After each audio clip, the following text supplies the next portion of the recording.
Silence in the digital age, Zen reflection on inner peace. Blue light, flashing screens, notifications arriving in an unstoppable torrent. Leo rubbed his eyes. The screen of his computer glowed in front of him like an endless window into code, emails, and urgent messages. His headset vibrated with another notification. His phone emitted a sharp sound. Without thinking, he responded with a gesture, swiping the message aside. His mind worked quickly, but his heart beat in an uncontrollable rhythm. Another virtual meeting, another system update, another message from his boss asking for immediate adjustments to the code. He exhaled. He leaned back in his ergonomic chair, feeling the stiffness in his back. Since he had started working as a programmer, his life had been reduced to a constant digital hum. Endless hours in front of the screen, where reality itself seemed filtered by notifications and pop-up windows.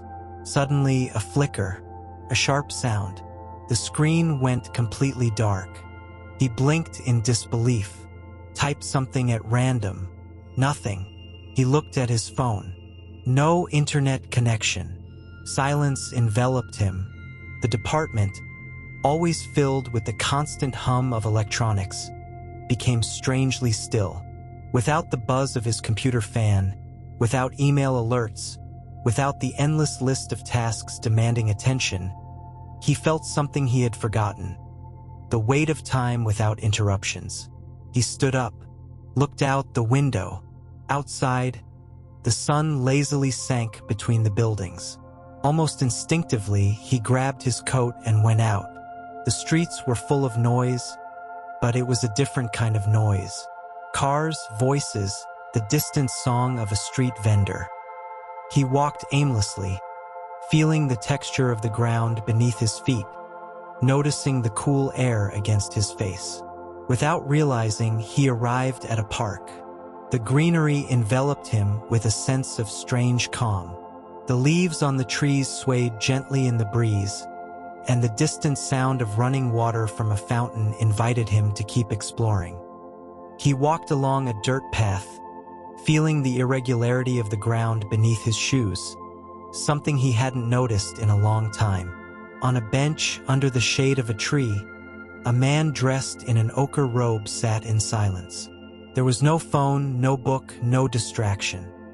He was simply watching the leaves fall, as if that simple act contained some profound meaning.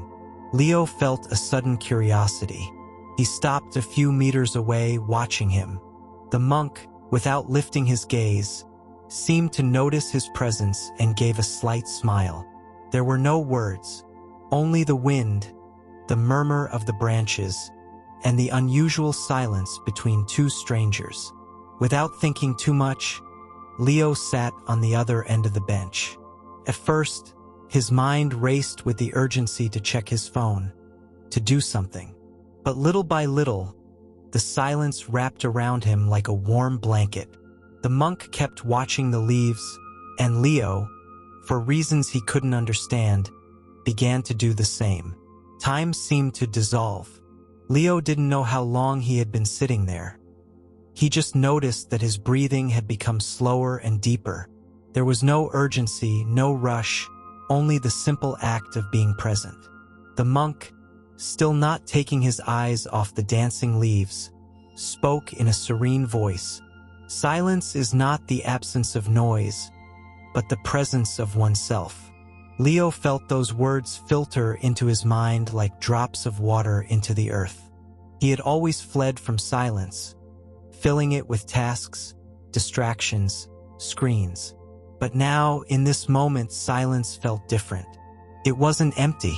It was fullness.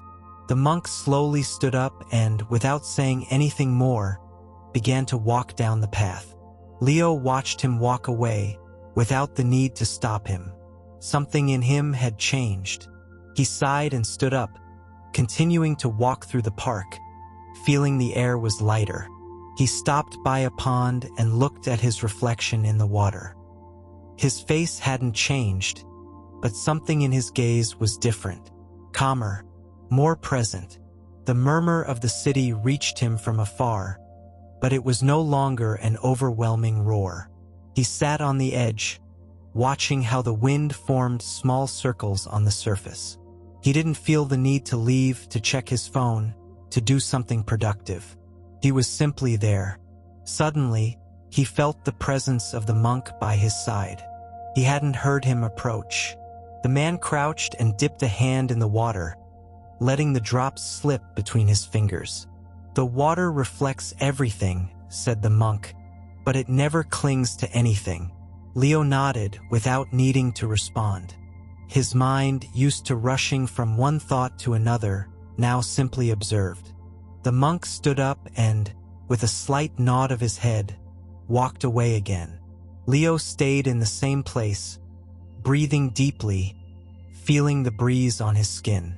For the first time in a long time, silence didn't feel heavy. It was simply part of him. Leo closed his eyes for a moment, feeling the warmth of the sun on his face. When he opened them, he noticed how the world moved at a different pace, slower, more harmonious. He stood up and started walking aimlessly. His steps were light, his mind clear. He reached a small wooden bridge that crossed a stream. He stopped and watched the flow of water, always moving, but without rushing. He heard the monk's voice again, this time by his side. "You can't stop the current of time, but you can learn to flow with it." Leo nodded, gradually understanding the meaning of those words. Everything in his life had been speed, urgency, hurry. But here, in this moment, time didn't feel like an enemy. Felt like a traveling companion. He turned to say something, but the monk was no longer there. Only the echo of his words remained in the air. Leo looked at his watch, but for the first time in a long time, he didn't feel the need to know the time. Leo continued on his way, with the murmur of the stream behind him. Something inside him felt light, as if he had let go of an invisible weight. He wondered if the monk would appear again or if he had already fulfilled his purpose in his life. The leaves crunched beneath his feet. The wind whispered through the trees. The song of the birds resonated clearly, as if he had never really heard them before. Life continued its course, but now he was present to notice it. He stopped by an old tree, with thick roots emerging from the ground like the fingers of an old man. He ran his hand over the rough bark, feeling every groove, every crack. The solidity of the tree gave him a sense of stability, of permanence. He sat at the base of the trunk and leaned back, closing his eyes for a moment. The world continued around him, but inside, everything was calm. He inhaled deeply, letting the air fill his lungs. He exhaled slowly, as if each breath were a reminder that he was alive, that he didn't need to rush. He felt the warmth of the sun filtering through the leaves, the gentle tingling of the breeze on his skin. And in that moment, he understood something he had never considered. Silence was not an emptiness, but a space where he could find himself. As he stayed there, he heard the distant sound of a stream. He felt the curiosity to explore it. He stood up and walked toward the sound of the water. Upon arriving, he saw the stream flowing serenely, without resistance, without haste. He watched the small waves form and disappear, the play of light reflecting on the surface. He wondered if his life could also flow in this way, without forcing, without rushing the natural rhythm of things. A thought crossed his mind. Everything he had always searched for in his screens, in his fast-paced life, in his multiple tasks, might have been here all along.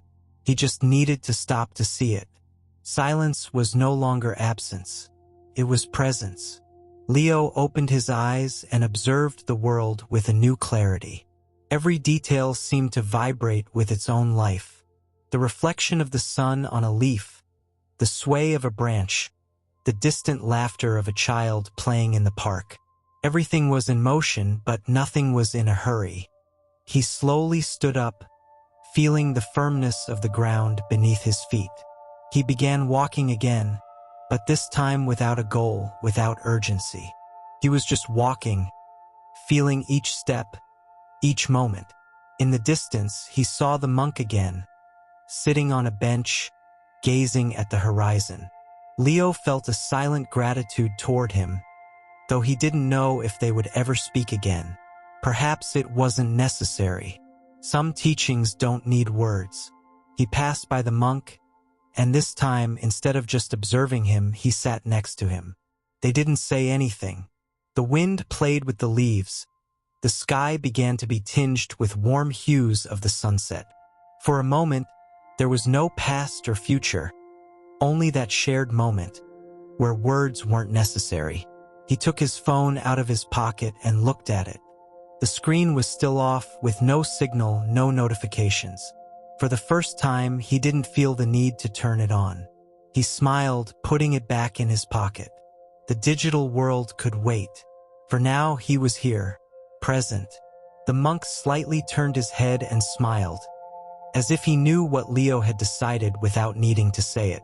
Leo sat there a little longer beside the monk, breathing the cool afternoon air. The sun was slowly descending on the horizon, painting the sky with soft oranges and pinks. The life around him continued with its slow and natural rhythm, and he felt a part of it, without the pressure of controlling anything. After a while, he stood up and looked at the monk. He didn't need to say goodbye, but he slightly bowed his head as a sign of respect and gratitude. The monk responded with a subtle gesture and turned his gaze back to the sky. Leo began walking back home, but this time without rushing.